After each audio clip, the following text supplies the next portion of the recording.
The text came through while I was reviewing documentation at the National Archives in Washington, D.C. My phone buzzed against the mahogany table, and I glanced down to see my brother Derek's name on the screen. Cleaned out your storage room. Sold those ugly paintings you've been hoarding. Made $8,000. You're welcome. About time someone in this family knew how to make real money.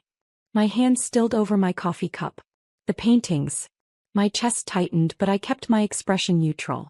The librarian across from me didn't notice anything amiss as I calmly set down my phone and returned to the 18th century maritime documents I'd been cataloging.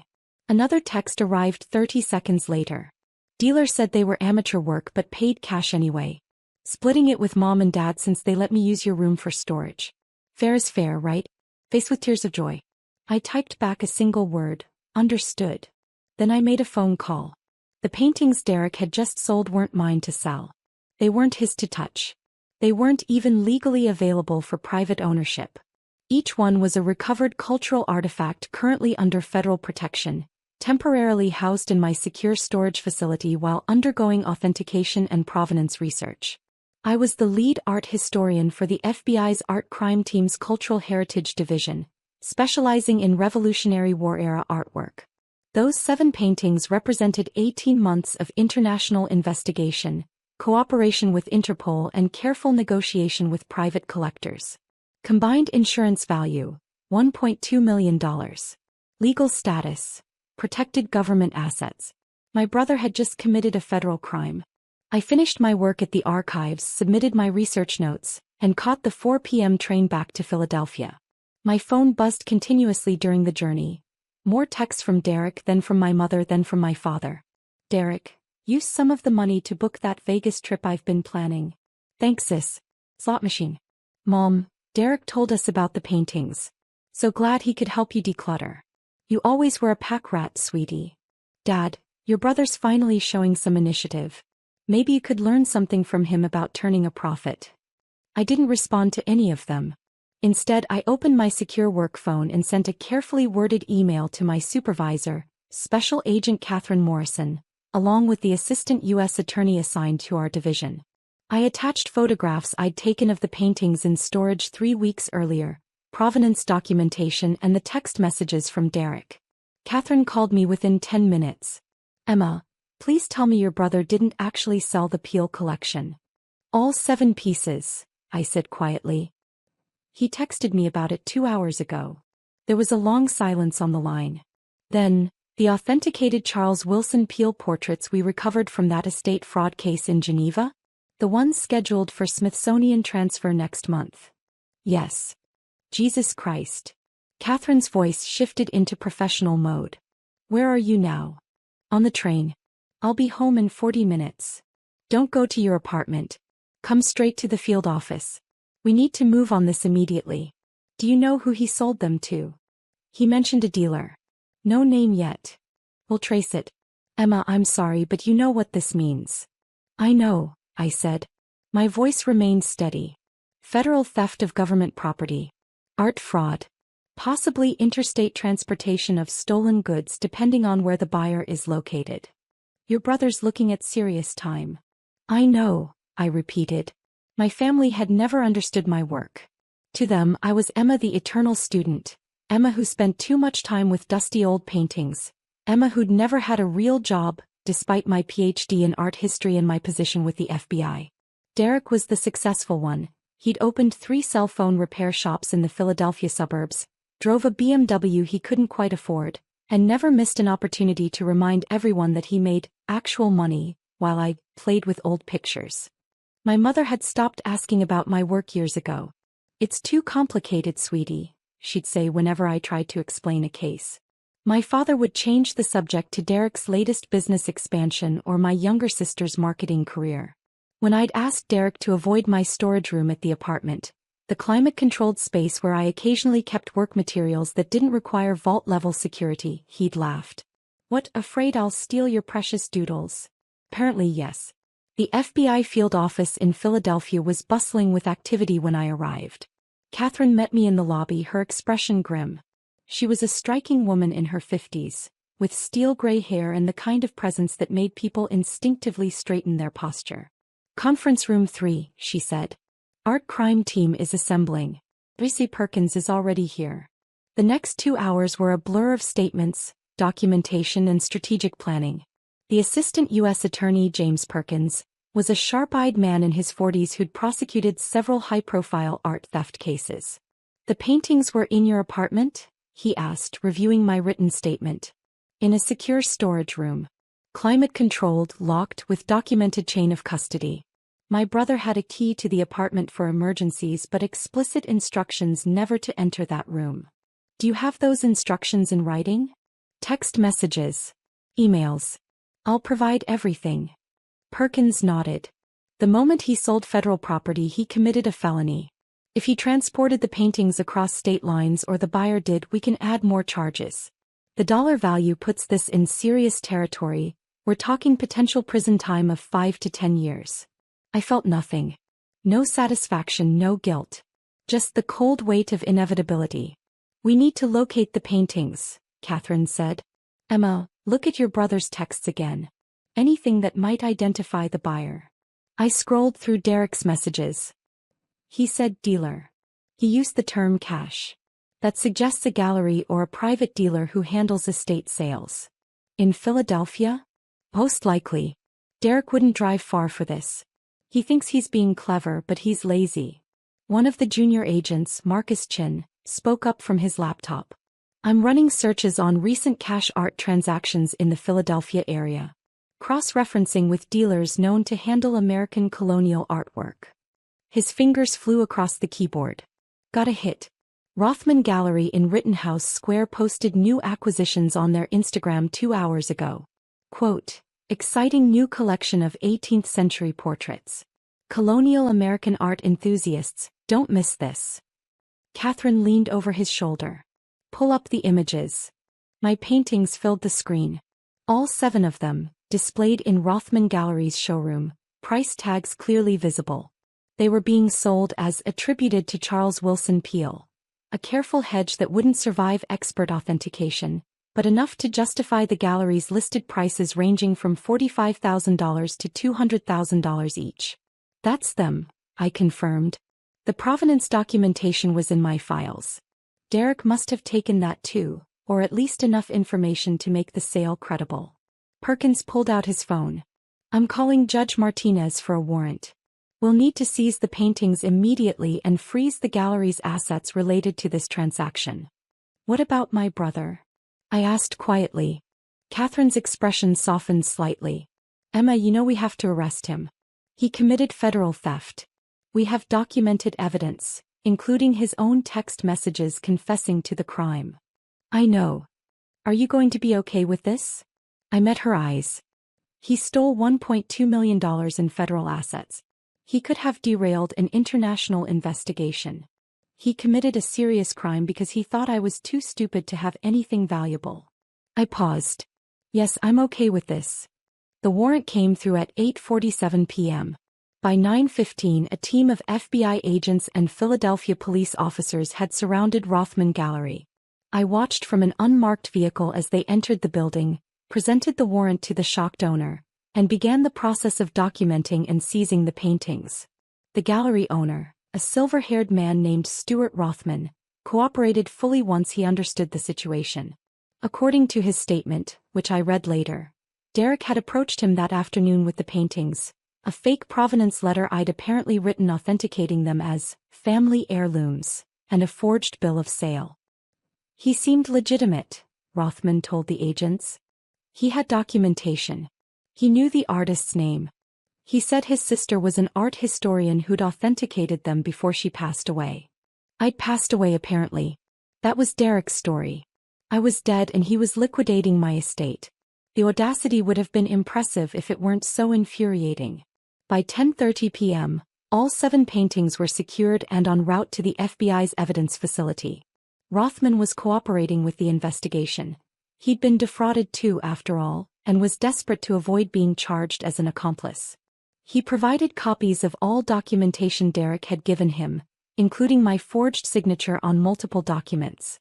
That's document forgery, Perkins noted. Add it to the list. Catherine turned to me.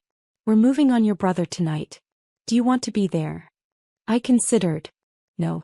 But I want to be available when he inevitably calls me asking for help. He's going to blame you. I know. The arrest team left the field office at 11 p.m. I went home to my apartment, the one Derek had invaded, the one where he'd stolen federal property worth more than $1 million, and waited. The call came at 11:47 p.m. Emma. Derek's voice was panicked, shrill. Emma, the FBI is here. They're saying I stole paintings. They're arresting me. You need to tell them this is a mistake. I sat on my couch, looking at the empty storage room where 7 irreplaceable artifacts had been carefully preserved until my brother decided they were junk. Derek, I said calmly. Those paintings were federal property. Protected government assets under FBI custody.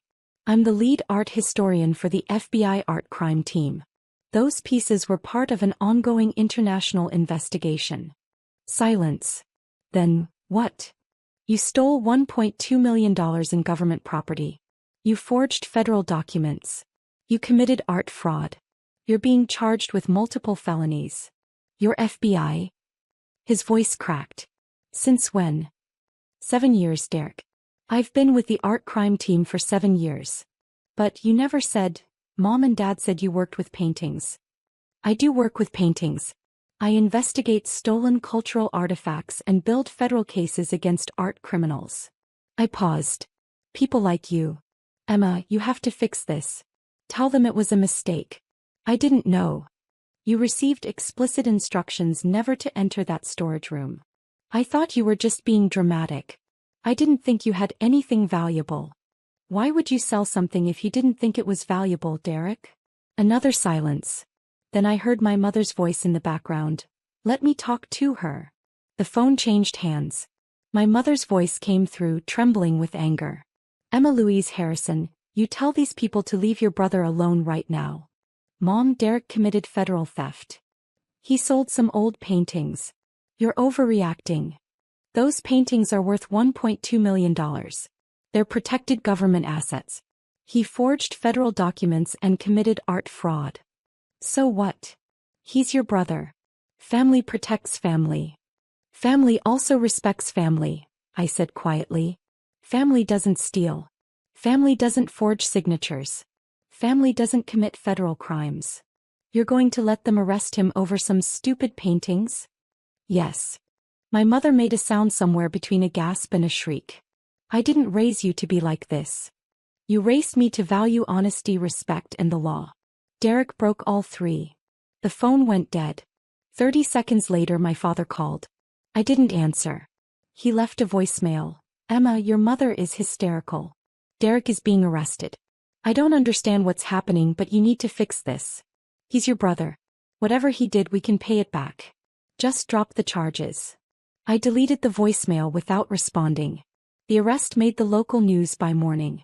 Philadelphia man arrested for theft of federal art assets, read the headline on NBC 10. The story was brief but damning.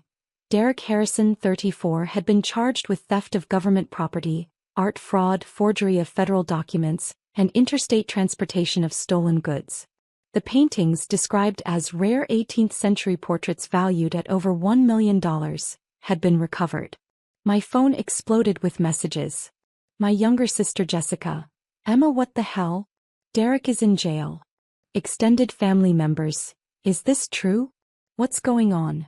Old college friends. Saw your brother's arrest. Are you okay? I responded to none of them. Instead I went to work. The FBI field office was subdued when I arrived. My colleagues knew the situation. The art crime team was small, tight-knit, and the news had spread quickly.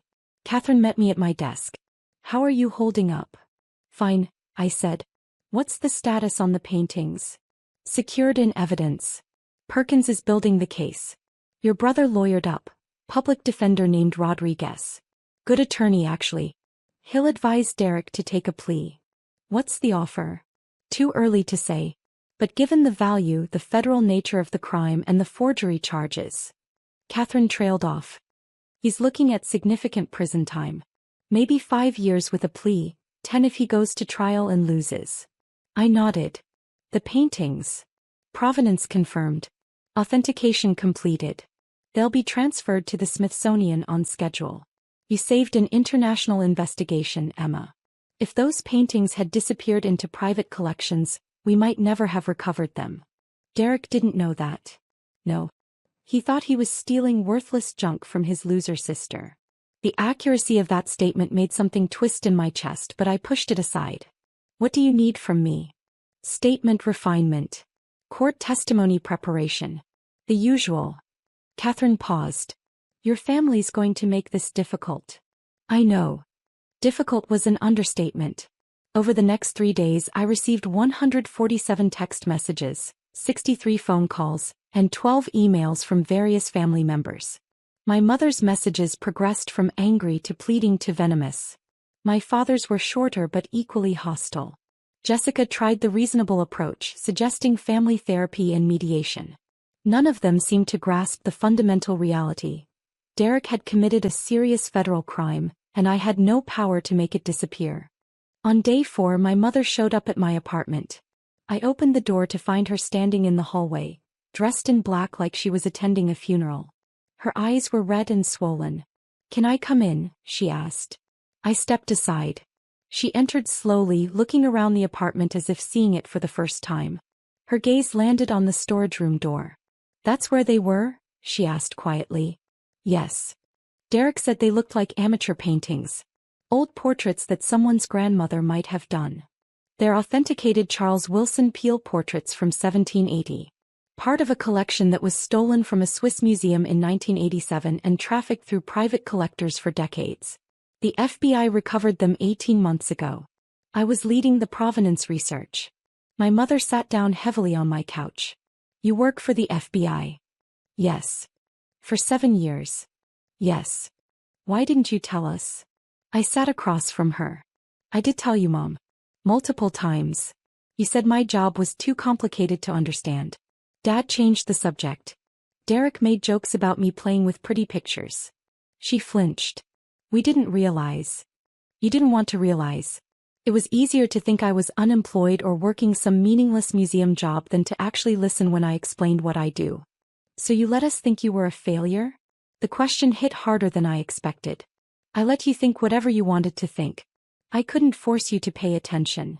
My mother's hands twisted in her lap. "Derek's bail is $500,000. We can't afford that." "I know. Can you help?" I looked at her steadily. "No. Emma, please. He's your brother. He stole federal property worth $1.2 million. He forged documents.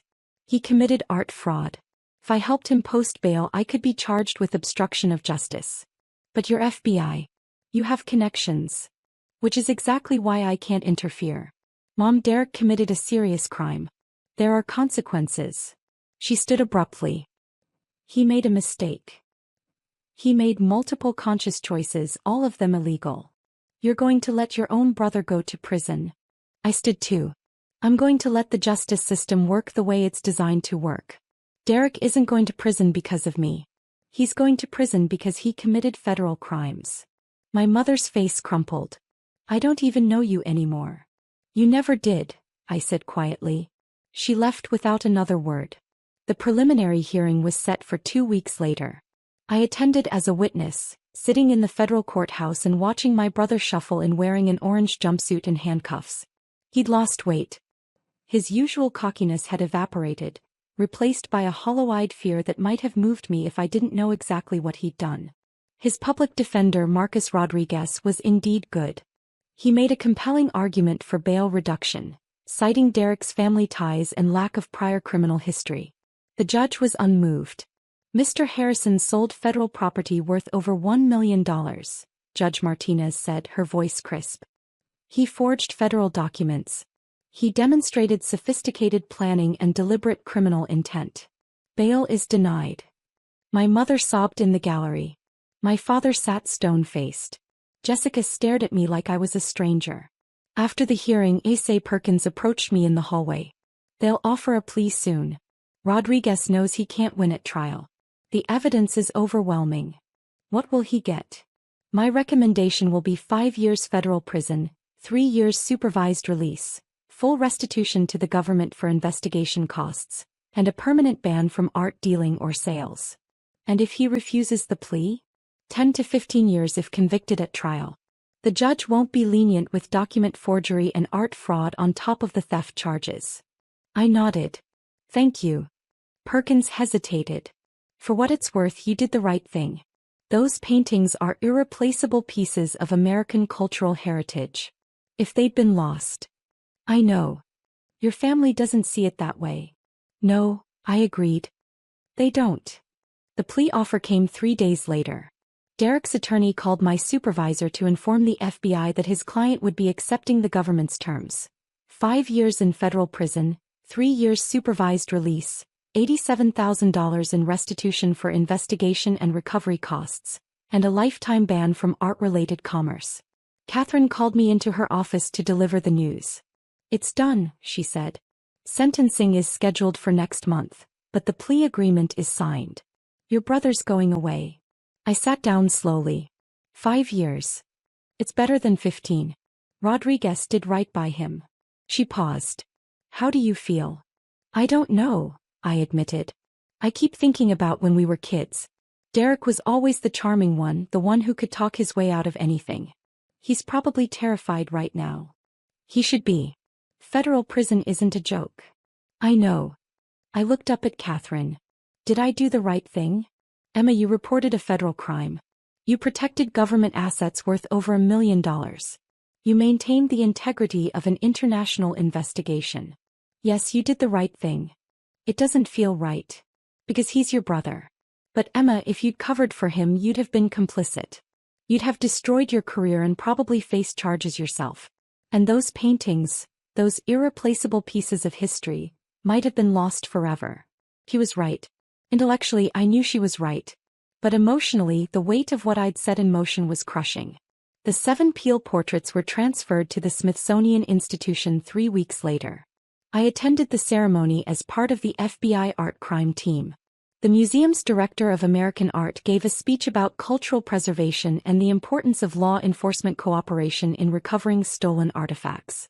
These portraits represent not just artistic achievement, she said, but a tangible connection to America's founding era. They were lost for decades, trafficked illegally, nearly lost forever. Thanks to the dedication of the FBI's art crime team, they've been recovered and will now be preserved and studied for future generations. Catherine nudged me gently. That's your work she's talking about. I watched as the paintings were carefully unveiled. 7 faces from 1780, preserved despite decades of theft and trafficking, now safe in a museum where scholars and visitors could appreciate them. Derek had called them junk. He'd sold them for $8,000. He'd forged my signature and told the gallery I was dead. Worth it, Catherine whispered. I thought about my brother in a federal prison cell. I thought about my mother's sobs in the courtroom. I thought about my family's texts calling me a traitor, a monster, someone who valued paintings over blood. Then I looked at the portraits. 7 faces that had survived 2 centuries, speaking across time, preserved for everyone who came after us. Yes, I said quietly. Worth it. Derek's sentencing hearing was brief. Judge Martinez accepted the plea agreement, noted the seriousness of the crimes and emphasized the importance of protecting cultural heritage. Derek stood silently as she pronounced sentence. 5 years in federal prison, 3 years supervised release, $87,000 restitution, lifetime ban from art commerce. My parents attended. Jessica attended. I stayed at work. That evening Jessica called me. You weren't there, she said. No.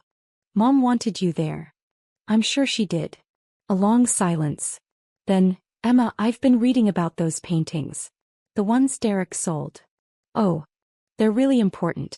Like historically significant. Museums and scholars have been searching for them for decades. Yes, I said. They are. Derek could have destroyed something irreplaceable. Yes, I said again. He could have. Another pause. I didn't understand.